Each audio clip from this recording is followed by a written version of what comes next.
academic scholarship, and dogmatic apologetics. To get us started, let's look at a real head-scratcher, the modern idea of hell.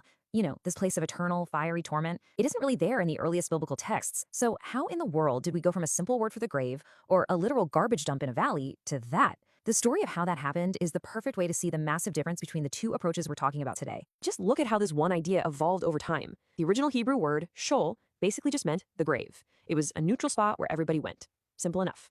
But then when it got translated into Greek, it became Hades, which, comes with all this mythological baggage of an underworld. And later, the Aramaic word Gehenna, a real physical valley, was used as a metaphor. It was only after centuries of theological debate that all these separate ideas got kind of smashed together into the single concept we now call hell. So how do you even begin to unravel a history like that? Well, it all comes down to the tools you use. And not everybody is picking from the same toolbox. The path from the grave to eternal damnation depends entirely on your goal. Are you trying to figure out what the text originally meant? Or are you trying to make it fit what you already believe? On one hand, you've got academic scholarship. Its entire goal is to understand the original historical meaning, and it uses evidence as its guide. The conclusion just follows wherever the data leads. But on the other hand, you have dogmatic apologetics. Its goal is to defend a belief that's already set in stone. The conclusion is fixed right from the very beginning. Think of this like a detective's kit for ancient history. It's designed to follow the clues and piece together the past as accurately as possible, without having any idea where you'll end up. At its very core, academic scholarship is all about methodological neutrality.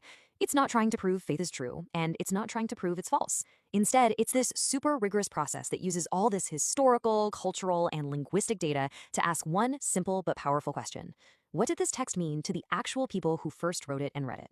And to answer that question, scholars use a whole suite of tools. They dive deep into the historical and cultural context, they dig into the original languages, and they even use things like archaeology to check the details. But here's the crucial part. Their work has to go through peer review, where other experts in the field challenge it and poke holes in it to make it stronger. It's a team sport, and it's all based on evidence. Let's just zoom in on one of those methods, textual criticism.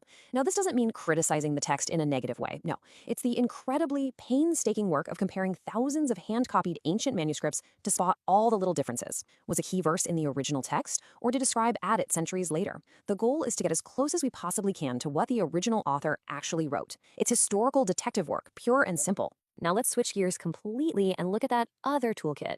If scholarship is like drawing a map based on the terrain you discover, then dogmatic apologetics is more like a compass. It has one fixed point, a specific belief, and its only job is to make sure every single path leads right back to it.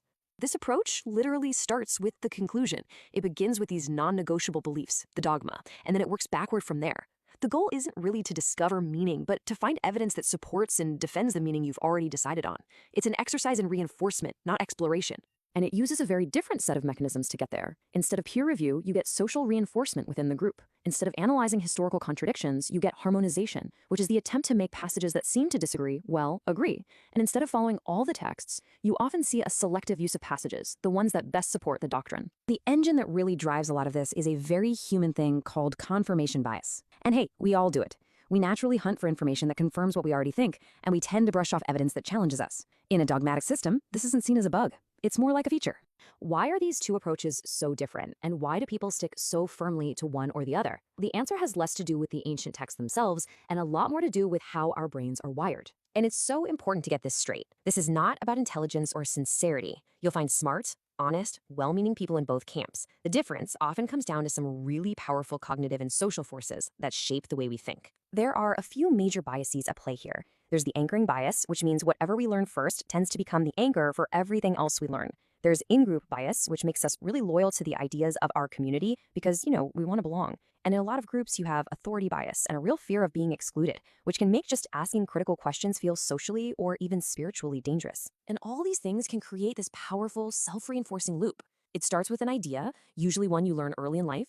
Then your social group rewards you for holding on to that belief and discourages you from questioning it. After that, your brain subconsciously starts filtering all new information to make sure it fits. And over time, this leads to what psychologists call cognitive closure, where any kind of uncertainty feels really uncomfortable, and that belief just becomes rock solid.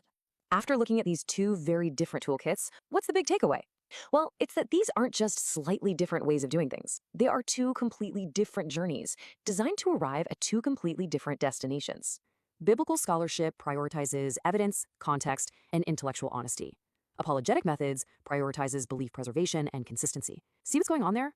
One prioritizes intellectual honesty, even when it's uncomfortable. The other prioritizes preserving the belief at all costs.